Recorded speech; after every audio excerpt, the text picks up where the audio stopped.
Hai semuanya, gimana kabar kalian? Semoga selalu dalam keadaan baik. Jadi welcome back teman-teman di Andre Greystone Channel, dan ini adalah segmen analisa pagi, segmen di mana kita akan mengulas untuk update news dan juga pergerakan dari market, khususnya market dari Bitcoin. Teman-teman, hari ini kita berada di weekend 4 Agustus 2024. Kita akan mulai pembahasannya mulai dulu dari kalender ekonomi. Jadi teman-teman, sedikit review aja dengan kondisi pasar saat ini ya. Jadi inflasi di berbagai negara seperti Amerika Serikat, Inggris, dan juga Eropa sudah mengalami tren penurunan. Ya, di minggu ini kita dapat beberapa rilis data yang penting, seperti data inflasi dari Uni Eropa yang cenderung sudah turun sejak lama, namun dalam posisi sekarang adalah posisi yang stagnan. Kemudian beberapa bank sentral seperti Bank Sentral Eropa dan Inggris sudah mulai melakukan pemotongan suku bunga 25 basis point, teman-teman. Kemudian rilis data terkait dengan non-manufacturing, ya data perekonomian manufacturing ya, itu mengalami penurunan juga di berbagai belahan negara seperti Inggris dan juga China yang memang menunjukkan indikasi pelemahan ekonomi yang cukup kuat sedang terjadi saat ini. Kemudian Amerika Serikat terakhir menahan suku bunganya di 5,5% pada pertemuan FOMC di tanggal 1 Agustus kemarin. Lalu ada juga data terbaru ya yang kita temukan di hari Jumat kemarin, yaitu data terkait dengan non-farm payroll, data ketenagakerjaan non-pertanian mengalami penurunan yang sangat-sangat signifikan. Otomatis data tingkat pengangguran juga mengalami kenaikan. Nah, data pengangguran ini adalah kunci di mana data terkait dengan potensial resesi itu terbuka saat ini. Sedang meningkatlah kemungkinan terjadinya resesi pada perekonomian Amerika Serikat. Jadi itulah yang terjadi saat ini pada kondisi pasar. Kendati memang inflasi sudah semakin lama semakin turun, tingkat suku bunga yang masih cukup tinggi, kemudian pengangguran yang meledak ya semakin lama semakin banyak, dan juga meningkatkan potensi banyak orang yang akhirnya bakalan kelaparan karena tidak punya pekerjaan, teman-teman, sehingga ini potensi resesi bisa terjadi pada perekonomian global ya. Khususnya sih di sini Amerika Serikat, namun biasanya impact-nya itu akan ke global juga, teman-teman. Jadi ini bisa menjadi salah satu narasi dan juga sentimen negatif pada pasar. Market merespon dengan negatif ya, altcoin semuanya, mungkin nggak semua kecuali Tron ya, itu merah, dan minusnya juga lumayan antara 8 sampai 7%, ya belasan persen lah kalau kita lihat dari kondisi pasar saat ini. Jadi ini adalah kondisi yang sangat-sangat negatif untuk pasar. Dan setelah aku cek juga dari Fed Rate Monitor Tools, ini adalah data untuk kita melihat seperti apa sih kira-kira bank sentral menyikapi hal ini, khususnya Bank Sentral Amerika Serikat. Kalau kita lihat ya, Fed Rate Monitor Tools menunjukkan bahwa potensial The Fed bakalan cut rate 50 basis point atau 0,5% pada pertemuan FOMC di September 19 ya, September tanggal 19 itu adalah 74%. Teman-teman nggak salah lihat. Jadi sebelumnya kalau kita melihat dari data itu kemungkinan The Fed akan memangkas suku bunga di bulan September adalah 25 basis point dengan kemungkinan sekitar 60-an persen gitu, mendekati 70%. Namun karena tingkat kemungkinan resesi meningkat ya, pertemuan FOMC di 19 September nanti kemungkinan akan membuat The Fed memangkas suku bunga sampai 50 basis point. Dari sebelumnya 5% turun menjadi 5%. Jadi data ini tentu saja merupakan sebuah kabar gembira bagi yang menunggu The Fed melakukan cut rate. Namun karena situasi perekonomian yang cenderung dinilai negatif oleh pasar karena kemungkinan resesi semakin tinggi, ya kan, market beresponnya dengan negatif. Seperti contohnya adalah S&P 500 kemarin mengalami penurunan sampai 1,8%. Ya, selain itu juga Bitcoin dan kawan-kawan juga masih dalam tekanan jual yang lumayan signifikan. Ya, gold harusnya sih gold meningkat karena potensi resesi semakin meningkat juga. Indeks dolar sudah jelas turun karena situasi dari perekonomian yang cenderung kian memburuk, teman-teman. BTC Dominance mengambil kesempatan untuk mengalami kenaikan, altcoin semuanya terkapar tepar. Oke, sebelum kita membahas beberapa berita yang lain, teman-teman, di sini aku mau forward satu campaign datangnya dari CoinEx. Kenapa? Karena hari ini hari terakhir.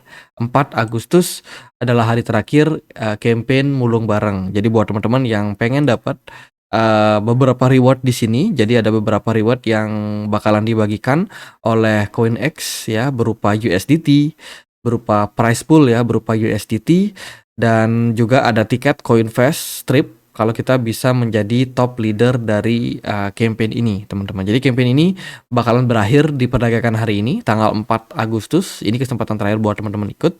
Yang pengen ikutan, teman-teman wajib punya akun CoinX, cuma perlu daftar dengan email dan juga password aja, nggak perlu melakukan KYC dengan KTP ya teman-teman. Silakan untuk punya dulu akun CoinX, masukkan username kalian atau nama panggung kalian, ya terserah nama username-nya bebas. Pilih timnya adalah seputar investasi, teman-teman untuk join di tim kita ya. Kemudian teman-teman centang dan langsung kirimkan. Caranya gampang, teman-teman cukup melakukan deposit dan trading minimal $10 saja berpeluang untuk mendapatkan hadiah prize pool senilai $1.500, teman-teman. Itu. Jadi campaignnya gampang, tinggal ikutan aja, teman-teman join di komunitas, kemudian juga isi form ya. Setelah isi form, deposit dan trading. Trading ini boleh di market spot, boleh di market futures. Tutorialnya aku sudah share langsung di YouTube ya. Jadi teman-teman bisa cek langsung di link yang ada di description box. Kita akan langsung melihat beberapa berita dan juga kondisi market yang cenderung mengkhawatirkan ini.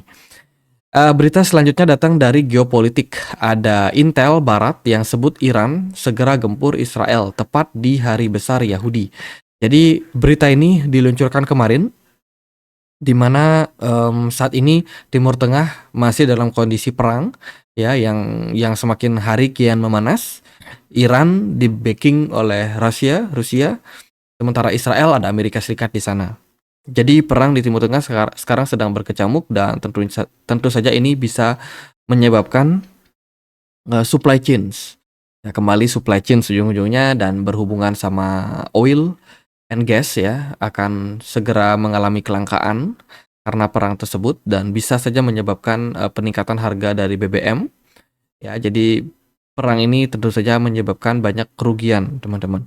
Tapi ya apapun itu, perekonomian saat ini sedang tidak baik-baik saja, ada perang, ada resesi, yang tentu saja bisa menimbulkan kekhawatiran dan juga membuat investor menyimpan aset mereka ke tempat-tempat yang cenderung lebih aman.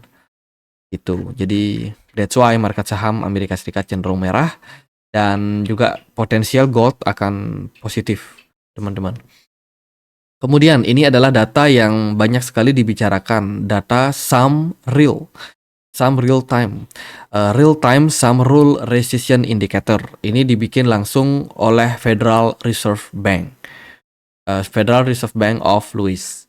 Jadi kalau kita lihat dari berita, teman-teman, saat ini kondisi dari data ya mengalami lonjakan atau kenaikan. Jadi kita baca dulu di sini sebuah indikator atau pengertian. Jadi indikator resesi SAM itu menandakan dimulainya resesi ketika rata-rata pergerakan 3 bulan meningkat ya, di mana pengangguran nasional meningkat sebesar 0,50 poin persentasenya dan juga lebih dibandingkan dengan rata-rata minimum 3 bulan selama 12 bulan sebelumnya. Jadi pada intinya adalah indikator ini melihat kondisi dari pengangguran saat ini yang meningkat selama 3 bulan menunjukkan indikasi kenaikan potensi resesi terjadi. Resesi terakhir terjadi di COVID, teman-teman, pada tahun 2020, di mana ini indeksnya menunjukkan tren yang naik sangat-sangat signifikan. Sebelumnya ada di krisis subprime mortgage di 2008. Sebelumnya lagi krisis di tahun 2000-an, 2021. Sebelumnya lagi ada di 1990. Dan melihat data ini kemungkinan resesi semakin meningkat karena kondisi dari perekonomian yang sudah kian parah. Jadi ini adalah sebuah indikator yang saat ini sedang dibicarakan oleh pasar dan menyebabkan kekhawatiran di mana-mana. Belum lagi Genesis sudah selesai melakukan rekonstruksi dan siap untuk melakukan payout. begin to pay out atau melakukan distribusi aset-aset yang mereka miliki, teman-teman. Jadi ada dua narasi terkait dengan market crypto yang akan melakukan distribusi. Yang pertama adalah Mt. Gox, yang kedua adalah Genesis. Sebenarnya ada tambahan lain seperti BlockFi, tapi karena jumlahnya mungkin tidak terlalu signifikan, namun belum terlalu gencar diberitakan. Dan ini tentu saja bisa menekan kondisi market di mana Genesis dan juga Mt. Gox ini bakalan melakukan likuidasi aset berupa Bitcoin mereka akan dibagikan lagi kepada investor-investor. Sisanya terserah investor mau melakukan penjualan atau tidak. Namun semakin banyaknya jumlah token atau koin yang bakalan dibanjiri ke market, ya ini meningkatkan tingkat inflasi pada token tersebut akan semakin meningkat sehingga menyebabkan valuasinya cenderung turun. Ya, kabar Genesis akan melakukan rekonstruksi sudah diumumkan tanggal 2 Agustus kemarin.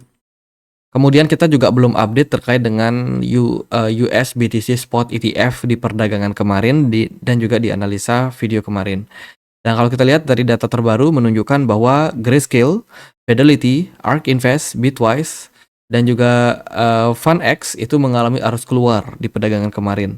Kalau kita perhatikan arus keluar yang terjadi ini sangat-sangat signifikan. Jadi tidak heran ini memperparah kondisi dari Bitcoin dan menyebabkan crash terjadi pada pasar ya. Di perdagangan hari ini turunnya sangat-sangat signifikan. Beberapa hedge fund melakukan distribusi barang yang juga lumayan besar. Itu salah satu faktor yang mendukung. Kemudian ada CFTC yang dikabarkan ini saat ini ya sedang melakukan penyelidikan investigasi terkait dengan kemungkinan fraud atau kemungkinan kecurangan ataupun penipuan yang dilakukan oleh BitBoy, Ben Armstrong ya. Saat ini sedang dipantau, teman-teman. Token-token seperti Ben dan juga lain sebagainya itu saat ini sedang dalam pemantauan SEC. Ada 15 token yang tercatat. Namun aku belum bisa menyampaikan detailnya seperti apa. Namun dari token-token ini memang dikatakan sebagai potensial token-token scam. Jadi waspada untuk teman-teman yang berdagang di banyak altcoin. Ya itu sih, kita udah buka banyak data terkait dengan resesi, perekonomian, dan juga kondisi-kondisi geopolitik seperti perang, dan juga distribusi dari pasar ya, Mt. Gox dan juga Genesis, dan sangat-sangat memperparah kondisi pasar.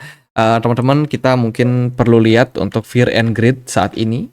Fear and Greed Index saat ini kondisinya berada dalam posisi fear, di mana market sebenarnya dalam posisi ketakutan, dan kemungkinan kalau ada update hari ini kita sudah masuk ke fase extreme fear. Teman-teman tahu fase extreme fear adalah fase di mana banyak orang yang ketakutan karena media-media menyampaikan berita-berita yang buruk, dan biasanya sesuai dengan perkataan dari Warren Buffett ya. Takutlah ketika orang lain serakah dan serakahlah ketika orang lain ketakutan. Bentar lagi indikator akan menunjukkan indikasi extreme fear yang biasanya sering sekali menjadi titik di mana market akan mengalami reversal. Mungkin Bitcoin belum akan reversal di kisaran level 60.000. Mungkin perlu penurunan yang lebih dalam lagi. Namun kita sudah mendekati fase-fase yang sangat-sangat ideal untuk melakukan akumulasi. Jadi apakah teman-teman sudah siap dana cash? Jika kita melihat dari technical analysis ya, kondisi dari perekonomian negatif, dan dari technical analysis pun juga di perdagangan minggu ini kita akan dapat closingnya di perdagangan Senin besok untuk time frame weekly untuk pasar, dan saat ini kita berpeluang untuk mendapatkan indikasi negatif. Andai kata pergerakan Bitcoin cuma bisa bertahan di kisaran level 60 ribuan ini, maka ini merupakan sebuah indikasi negatif untuk pergerakan Bitcoin berpotensi untuk turun ke beberapa level di bawahnya. Sebenarnya sih Bitcoin hanya konsolidasi ya, nggak seberapa parah juga penurunan yang berpotensi terjadi pada Bitcoin, namun yang aku sedikit khawatirkan adalah posisi dari altcoin. Saat ini pergerakan Bitcoin berpeluang untuk ngetes area level 58.000 ya di perdagangan saat ini. Dan potensial closing time frame weekly-nya adalah negatif. MACD masih merah, jadi ya MACD yang merah ini merupakan sebuah indikasi negatif untuk pasar, kemungkinan masih akan lanjut koreksi. Kemudian di time frame daily kita bisa melihat penurunan Bitcoin yang terjadi pada perdagangan kemarin ini masih terus berlanjut dan berpotensi membuat Bitcoin koreksi sampai 58 ribuan. Waspada buat teman-teman, jika level 58.000 ditembus, maka masih ada potensi berikutnya untuk Bitcoin turun ke 53 ribuan. Oke. Ya, masih ada next level support yang berpotensi akan dituju, jadi masih harus waspada, jangan terlalu FOMO. Istilahnya jangan menangkap pisau jatuh sebelum ada indikasi pisau tersebut tergeletak di tanah. Jadi sementara belum ada indikasi pergerakan Bitcoin menyentuh level bottomnya. Jadi jangan terlalu agresif kalau menurut saya. Tapi kalau yang sudah punya planning untuk melakukan DCA ya itu bebas-bebas aja, teman-teman. Ya itu sih, Bitcoin cenderung korektif lah untuk saat ini. Kalau saya menilai ya kemungkinan memang masih bakalan bisa turun untuk di perdagangan hari ini sampai 58 ribuan. Kita cek di level tersebut apakah ada indikasi pembalikan arah atau tidak. Di time frame 4 jam, pergerakan Bitcoin sedikit demi sedikit mencoba buat recover ya, namun buyer masih belum kuat ya, kembali lagi karena memang market masih pada ketakutan melihat kondisi dari ekonomi saat ini, teman-teman. Itu ya, next support tunggu aja di 58.000. Kalau resistance-nya teman-teman bisa perhatikan di kisaran 63 ribuan. Jadi kalau kita bisa gambar, potensi pergerakan Bitcoin ini masih bakalan korektif sampai kita bisa melihat sebuah indikator Bitcoin mantul ya, ataupun mungkin dia malah kembali lanjut di fase penurunan. Nah, itu bisa saja terjadi pada pasar. Jadi gitu aja deh buat pembahasan kali ini. Semoga videonya bisa bermanfaat. Bila mana ada pertanyaan lain, ada koin lain buat dibahas, teman-teman bisa langsung tulis di kolom komentar channel YouTube ini. Thank you so much for watching. Dan ya, ini komunitas Telegram kita. Buat yang mau join, linknya ada di kolom deskripsi. Itu aja, dan akhir kata saya Andre, makasih.